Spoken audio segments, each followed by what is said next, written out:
আজ আমরা একটা খুবই গুরুত্বপূর্ণ বিষয় নিয়ে আলোচনা করতে যাচ্ছি, যার নাম হচ্ছে ক্লিয়ারেন্স টেস্ট।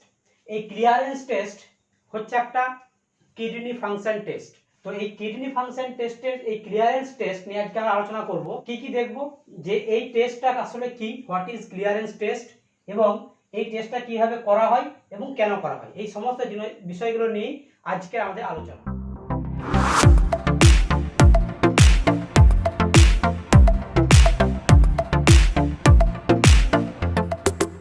করার আগে একটা কথা, যে এখনো পর্যন্ত যারা আমাদের চ্যানেলটাকে সাবস্ক্রাইব করেননি তারা আমাদের চ্যানেলটাকে সাবস্ক্রাইব করে পাশের থাকা বেল আইকনটাকে অন করে রাখুন, যাতে করে আমরা কোনো নতুন ভিডিও দিলেই তার নোটিফিকেশন আপনাদের কাছে পৌঁছে যায়। তাহলে আজকে আমাদের যে আলোচনা সেটা হচ্ছে ক্লিয়ারেন্স টেস্ট নিয়ে।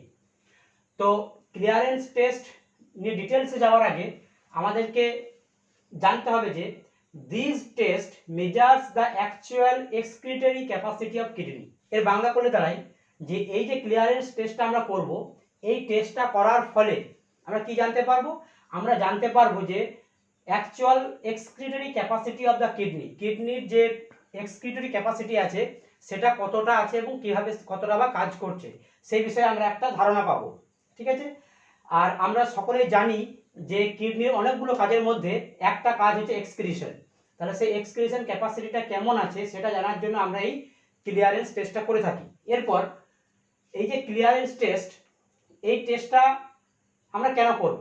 কারণ এক্সক্রিটরি যে ক্যাপাসিটি কিডনির, এটা দেখার জন্য আমাদের আরও অন্য দুটো টেস্ট আছে, যেটাকে আমরা বলে থাকি যে সিরামের মধ্যে ইউরিয়া এবং ক্রিয়েটিনিন।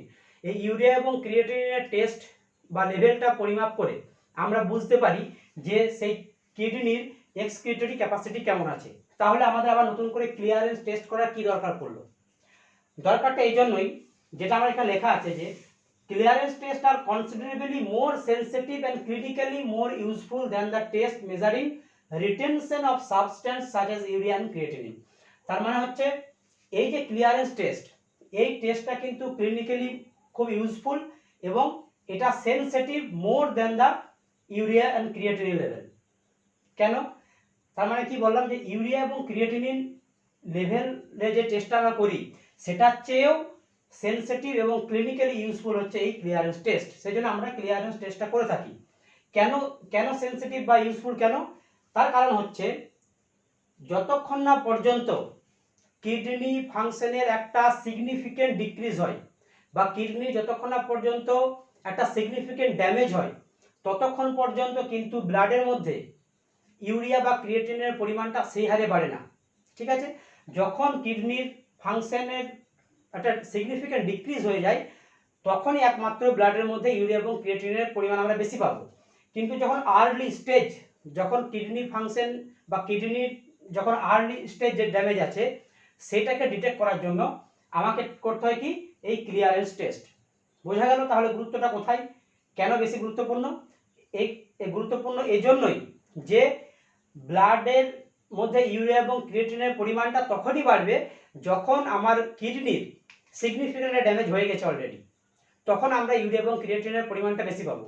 কিন্তু আর্লি স্টেজে যখন আছে, কিডনি ডিজিজ যখন আর্লি স্টেজে আছে, যখনই তার এক্সক্রিটরি ক্যাপাসিটিটা কমতে থাকছে, সেই অবস্থায় ডিটেক্ট করার জন্যই আমরা ক্লিয়ারেন্স টেস্টটা করে থাকি। সেজন্যই বলা হয় দিস টেস্ট মানে clearance test is more useful and more sensitive than the urea creatinine level. এখন আমরা জানলাম তাহলে ক্লিয়ারেন্স টেস্টটা কি জন্য করা হয় এবং কেন এটা বেশি ইউজফুল এবং সেন্সিটিভ। এখন যদি ক্লিয়ারেন্স টেস্টের কোনো ডেফিনেশন আমাদেরকে জানতে হয়, তাহলে ডেফিনেশন আকারে আমাদেরকে এটা মনে রাখতে হবে যে volume of plasma in ml completely cleared of A substance, যেমন কি ইউরিয়া অথবা creatinine, in a unit interval of time, মিনিটের মতো টাইমটা অথবা মিনিটে। তার মানে এটা দাঁড়ায় যে কতটা পরিমাণ প্লাজমা একটা নির্দিষ্ট টাইমের অন্তরে আমার কোনো নির্দিষ্ট একটা সাবস্টেন্স থেকে সম্পূর্ণভাবে ক্লিয়ার হয়ে যাচ্ছে। তার মানে কি, আমি যদি ধরে নিই যে 100 ml প্লাজমা ক্রিয়েটিনিন থেকে সম্পূর্ণভাবে ক্লিয়ার হয়ে যাচ্ছে 1 মিনিটে, তাহলে এর ইউনিটটা কি হবে? এর ইউনিট দাঁড়াবে কি, যে 100 ml যদি প্লাজমা হয় তাহলে 100 ml প্লাজমা পার মিনিটে আমার এই ক্রিয়েটিনিন থেকে, সাপোজ ধরে নিচ্ছি ক্রিয়েটিনিন থেকে ক্লিয়ার হচ্ছে, মানে 100 ml প্লাজমার মধ্যে কোনো ক্রিয়েটিনিন থাকবে না, সেটাকে বলা হয় completely clear of A substance. আবার একবার রিক্যাপ করছি যে volume of plasma completely cleared of A substance, যেমন ইউরিয়া, ক্রিয়েটিন বা আদার্স এক্সোজেনাস কোনো সাবস্টেন্স যদি হয়, পরে বলছি সেগুলো, in a unit interval of time, মানে একটা নির্দিষ্ট সময়ের অন্তরে, পার মিনিট যদি আমি ধরে 1 মিনিটের মধ্যে কতটা পরিমাণ প্লাজমা কোনো একটা নির্দিষ্ট পদার্থ থেকে সম্পূর্ণভাবে ক্লিয়ার হয়ে যাচ্ছে, সেটাকেই বলা হয় ক্লিয়ারেন্স টেস্ট। ইংরেজিটা মনে রাখা বেশি সহজ। আবার একবার বলি যে volume of plasma completely cleared of A substance in a unit interval of time, এটাই হচ্ছে ডেফিনেশন অফ ক্লিয়ারেন্স টেস্ট। এবং তাহলে ইউনিটটা কি বললাম, ইউনিটটা হবে ml পার মিনিট। এখন এই যে আমরা ক্লিয়ারেন্স টেস্টটা করছি, এই টেস্টটা আমরা মেইনলি করে থাকি কি জন্য, আগেই বলেছি তবু আবার বলি, এই টেস্টটা আমরা করে থাকি জিএফআর মেজার করার জন্য। জিএফআর যার ফুল ফর্ম হচ্ছে গ্লোমেরুলার ফিল্ট্রেশন রেট। এই গ্লোমেরুলাসের ফিল্ট্রেশন রেটটাকে মেজার করার জন্যই আমরা এই ক্লিয়ারেন্স টেস্টটা করে থাকি। বোঝা গেল? তাহলে এই ক্লিয়ারেন্স টেস্ট আমরা করে থাকি to measure the GFR.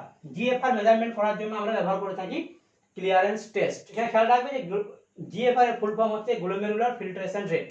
Glomerular filtration rate মানে কি, মানে কতটা পরিমাণ ব্লাড পার মিনিটে আমার কিডনি দিয়ে ফিল্টার হচ্ছে বা গ্লোমেরুলাস দিয়ে ফিল্টার হচ্ছে, সেটাই হচ্ছে জিএফআর, গ্লোমেরুলার ফিল্ট্রেশন রেট। আশা করি বোঝা গেছে। তাহলে এই যে ক্লিয়ারেন্স টেস্ট সম্পর্কে এতক্ষণ বললাম, এই ক্লিয়ারেন্স টেস্ট করতে গেলে কিছু সাবস্টেন্স আমাদেরকে ইউজ করতে হয়। এখন কোন কোন সাবস্টেন্স আমরা ইউজ করতে পারবো? সমস্ত সাবস্টেন্সকে কিন্তু আমরা ক্লিয়ারেন্স টেস্টের সাবস্টেন্স হিসেবে ইউজ করতে পারি না। সেই সমস্ত সাবস্টেন্সগুলোকে আমরা ব্যবহার করতে পারবো যারা এই তিনটে ফিচার্স ম্যাচ করে। কি কি এই তিনটে ফিচার্স? আমি কিছু ফিচার্স লিখে রেখেছি।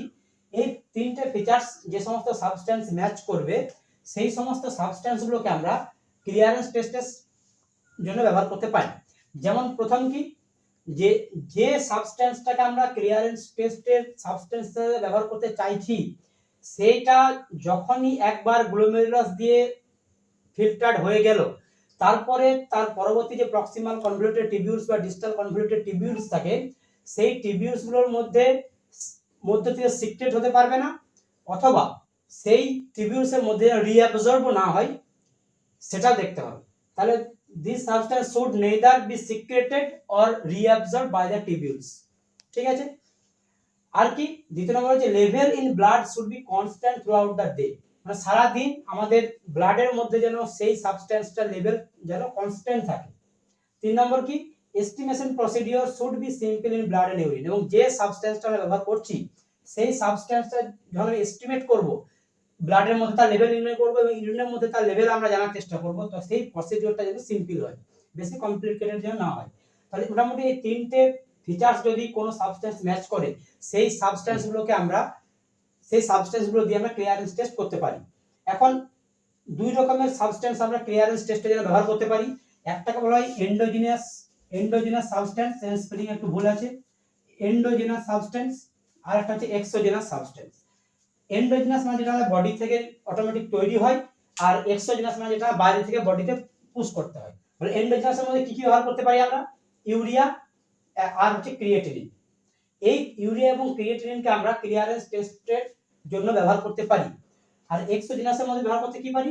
ইনিউলিন এবং ক্রোমিয়াম লেভেলড ইডিটিএ, এই দুটো আমরা ব্যবহার করতে পারি। ঠিক আছে? তো এই যে ইউরিয়া এবং ক্রিয়েটিনিন বললাম, এখানে কিন্তু এই যে ইউরিয়া আছে, এই ইউরিয়াকে কিন্তু বর্তমানে আমাদের ক্লিয়ারেন্স টেস্টের জন্য ব্যবহার করা হয় না বললেই চলে। কেন? কারণ ইউরিয়া কিছু পরিমাণ, মানে ফিল্টার হওয়ার পরেও কিছুটা পরিমাণ ইউরিয়া আমাদের প্রক্সিমাল এবং ডিস্টাল কনভলিউটেড টিবিউলসের মধ্যে রিঅ্যাবজর্বড হয়। সেজন্য ইউরিয়াটাকে আমরা এখন আর বর্তমানে ক্লিয়ারেন্স টেস্টের জন্য ব্যবহার করি না। এখন যেটা করা হয় সেটা হচ্ছে ক্রিয়েটিনিনকে আমরা ব্যবহার করে থাকি as a substance for clearance test. আর এই সমস্ত সাবস্টেন্সগুলোর মধ্যে সবচেয়ে best marker for the clearance test সেটা হচ্ছে আমার ইনিউলিন হচ্ছে আমার ক্লিয়ারেন্স টেস্টের বেস্ট মার্কার। তাহলে আমরা কি দেখলাম যে কোন সাবস্টেন্সটা আমরা ব্যবহার করতে পারি। ঠিক আছে? এখন আমি আমার বোঝানোর স্বার্থে আমি এর পরবর্তী ক্ষেত্রে যেগুলো বলবো, আমি ধরে নেবো যে আমি ক্রিয়েটিনিনের ক্লিয়ারেন্স টেস্ট করছি। ঠিক আছে? আমি এইটার ক্লিয়ারেন্স টেস্ট করছি ধরে নিই, কিন্তু বাকি ক্লাসটা হবে। এরপর কি দেখবো আমরা? এরপরে আমার কি করতে হবে? স্যাম্পল নিতে হবে। কি স্যাম্পল নেবো? স্যাম্পল আমার দুই রকম লাগবে, একটা হচ্ছে 24 আওয়ার্স ইউরিন লাগবে, আর আর যেটা লাগবে সেটা হচ্ছে 1 ব্লাড স্যাম্পল। এই দুটো আমার স্যাম্পল লাগবে। এখন এই যে 24 আওয়ার ইউরিনটা বলছি আমরা, এটা কেমন ভাবে কালেক্ট করব? এটা পেশেন্টকে ইনস্ট্রাকশন দিতে হবে যে যদি আজকে সকাল 7টা থেকে ও কালেকশন করা শুরু করে ইউরিনটা পেশেন্ট, তাহলে পরের দিন সকাল 7টা থেকে পরের দিন সকাল 7টা পর্যন্ত, ঠিক আছে, পরের দিন সকাল 7টা পর্যন্ত সেই ইউরিনটাকে কিন্তু কালেকশন করতে হবে 24 ঘন্টা।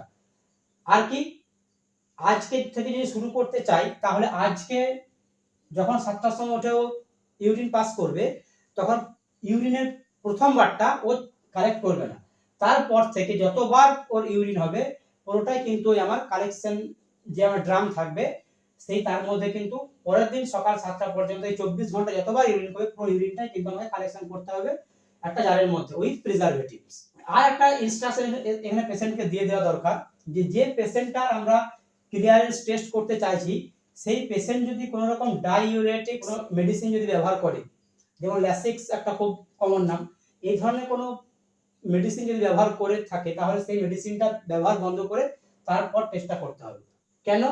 কারণ যদি ও ডায়াবেটিক্স ওষুধ খায় তাহলে পেশেন্টের বেশি বেশি করে ইউরিন পাস হয়, যার ফলে কি ইউরিনের ভলিউমটা বেড়ে যাবে, এবং ইউরিনের ভলিউম বেড়ে গেলে পরবর্তীকালে আমরা ক্যালকুলেশন দেখবো যে ইউরিনের ভলিউম বেড়ে গেলে কিন্তু আমার জিএফআর এর রেজাল্ট উল্টোপাল্টা আসতে পারে।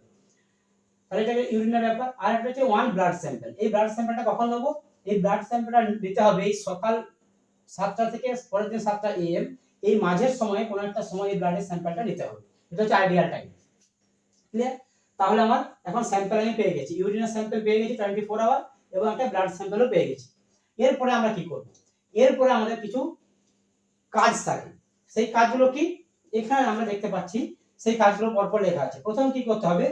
Estimate the concentration of creatinine, যদি আমরা ক্রিয়েটিনের জন্য করছি ধরে নিচ্ছি, তাহলে estimate the concentration of creatinine in urine. এই ইউরিনটার মধ্যে যে ইউরিনটা আমরা নিয়েছিলাম সেই ইউরিনের মধ্যে ক্রিয়েটিনিনের কনসেন্ট্রেশন কত আছে সেটা ফার্স্ট আমাকে ডিটেক্ট করতে হবে, বার করতে হবে। তারপরে কি? তারপরে estimate the concentration of creatinine in blood. তাহলে যে ব্লাড স্যাম্পলটা নিয়েছিলাম সেই ব্লাড স্যাম্পলের মধ্যে ক্রিয়েটিনিনের পরিমাণটা আমাকে নির্ণয় করতে হবে। ক্লিয়ার? এরপর আমাকে ক্যালকুলেট করতে হবে রেট অফ ইউরিন ফরমেশন। এখানে নোটেশনগুলো পাশাপাশি দিয়ে রেখেছি, হয়তো খেয়াল করছো যে estimate the concentration of urine এটা হচ্ছে ইউ, আর estimate the concentration of creatinine in blood এটা হচ্ছে বি, ঠিক আছে। আর calculate the rate of urine formation এটাকে আমি ধরেছি আর। এখন যে urine formation, rate of urine formation যে ক্যালকুলেশনটা করব, এটা কিভাবে বের করব? ইউরিন ফরমেশনের রেটটা কিভাবে বের করব? এটা বের করার একটা সহজ নিয়ম, যেটা হচ্ছে ভলিউম অফ ইউরিন। যে ইউরিনটা আমরা পেলাম 24 আওয়ার্সে তার ভলিউম কত সেটা এমএল এ আমাকে লিখতে হবে, ঠিক আছে। এমএল আমাকে ইন এমএল কত পরিমাণে ইউরিন পেলাম সেটা আমাকে বের করতে হবে, আর সেটাকে ডিভাইডেড বাই 24 আওয়ার্স, সেটাকে আমি 60 দিয়ে গুণ করে মিনিটে করে নেব, তাহলে এমএল পার মিনিট আমি পেয়ে গেলাম। তাহলে প্রত্যেক মিনিটে কত এমএল ইউরিন ফরমেশন হয়েছে সেটা আমি পেয়ে গেলাম। বোঝা গেল আশা করি যে 24 আওয়ারে আমার যতটা পরিমাণ ইউরিন তৈরি হয়েছে সেটাকে আমি 24 দিয়ে গুণ করে নিলে সেটা মিনিটে বেরিয়ে যাবে। তাহলে আমি পেয়ে গেলাম কি প্রত্যেক মিনিটে পার মিনিটে কতটা ইউরিন ফরমেশন হয়েছে, তাহলে এটা বেরিয়ে গেল রেট অফ ইউরিন ফরমেশন। আর এখন ক্লিয়ারেন্স টেস্ট, তাহলে ক্যালকুলেশনটা কি? ক্লিয়ারেন্স টেস্টের ক্যালকুলেশন হচ্ছে U by B into R. এটা হচ্ছে main formula, U by B into R. U মানে হচ্ছে কি ক্রিয়েটিনিনের concentration in urine, B for ক্রিয়েটিনিনের কনসেন্ট্রেশন ইন ব্লাড, আর R for rate of urine formation. এটা হচ্ছে এর সূত্র। আর এখানে আরেকটা জিনিস আমরা দেখতে পাচ্ছি 1.73 বাই এ, এই এটা হচ্ছে পেশেন্টের বডি সারফেস এরিয়া। এখন এই যে রেশিওটা 1.73 বাই এ, এইটা মানুষের হাইটের উপর নির্ভর করে যে কতটা হাইট, ঠিক আছে। তো মোটামুটি আমাদের যা এভারেজ হাইট মানে 5 ফুট 6 ইঞ্চি যদি এভারেজ হাইট ধরি আমরা, তাহলে এই রেশিওটা নিয়ার অ্যাবাউট 1 হয়ে যায়, ঠিক আছে। সেজন্য এটাকে 1 ধরে নিয়ে অনেক বইতে শুধুমাত্র ইউ বাই বি ইনটু আর লেখা থাকে, শুধুমাত্র এইটুকু লেখা থাকে, বাকিটা লেখাই থাকে না। এটা লেখা থাকে না এই কারণেই যে 1.73 বাই এ এটাকে আমাদের যে এভারেজ হাইটটাকে যদি আমরা দেখি তাহলে সেটা রেশিওটা দাঁড়ায় 1। সেটা 1 দিয়ে গুণ করা মানে কোনো পরিবর্তন হওয়ার কথা নয়, সেজন্য এটা অনেক বই দেখানো থাকে না, কিন্তু এটা দেখিয়ে দেওয়া ভালো। তাহলে আশা করি বোঝা গেল যে ক্লিয়ারেন্স টেস্ট তাহলে কি। এই সূত্রটা আমরা এই উপর থেকে পাওয়া ভ্যালুগুলো বসিয়ে দিলেই আমরা ক্লিয়ারেন্স পেয়ে যাব এটা ml পার মিনিটে, ml পার মিনিটে আমরা ক্লিয়ারেন্স পেয়ে যাব। এখন এর নরমাল রেঞ্জ কি?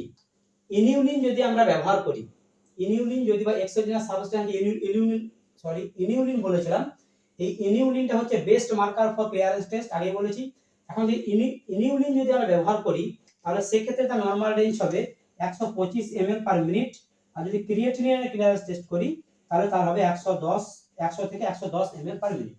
এটা হচ্ছে নরমাল রেঞ্জ। এত তাহলে আশা করি আমাদের বোঝা গেছে ক্লিয়ারেন্স টেস্ট বা জিএফআর আসলে জিনিসটা কি এবং কেমন ভাবে করা হয়। এখন একটা জিনিস আমাদের ভেবে দেখতে হবে যে একদিনে যদি আমি 15টা বা 20টা যদি আমি ক্লিয়ারেন্স টেস্ট করতে যাই তাহলে কি হবে, ওই 15টা বা 20টা পেশেন্টের 24 ঘন্টার ইউরিন কিন্তু আমার ল্যাবে জমা হবে, 20টা কিন্তু আমার 5 লিটারের জার কিন্তু জমা হবে। তাহলে ল্যাবে যদি এত ইউরিনের স্যাম্পল আমার আসে তাহলে ল্যাবটা কি ল্যাব থাকবে? সেটা তখন কিন্তু পাবলিক টয়লেট হয়ে যাবে।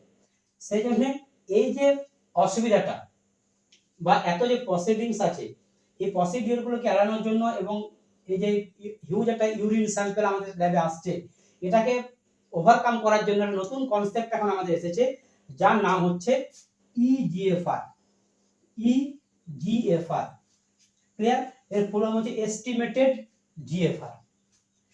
তাহলে এটা করে কিভাবে আমরা এই জিনিসটাকে অ্যাভয়েড করতে পারি? এই যে ইজিএফআর, এইটা করার জন্য কিন্তু আমার এত কিচ্ছু লাগে না, শুধুমাত্র ব্লাড স্যাম্পল নেব, ব্লাড স্যাম্পলের মধ্যে ক্রিয়েটিনের পরিমাণটা নির্ণয় করব, আর কি লাগে, ব্লাডের মধ্যে ব্লাড ক্রিয়েটিনের পরিমাণ, তার এজ, পেশেন্টের এজ, সেক্স আর হাইট, এই তিনটে দিয়ে কিন্তু ইজিএফআর নির্ণয় করা যায়।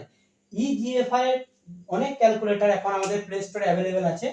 আমি আমার ভিডিও যে ডেসক্রিপশন সেখানে আমি একটা অ্যাপের লিংকও দিয়ে দেবো।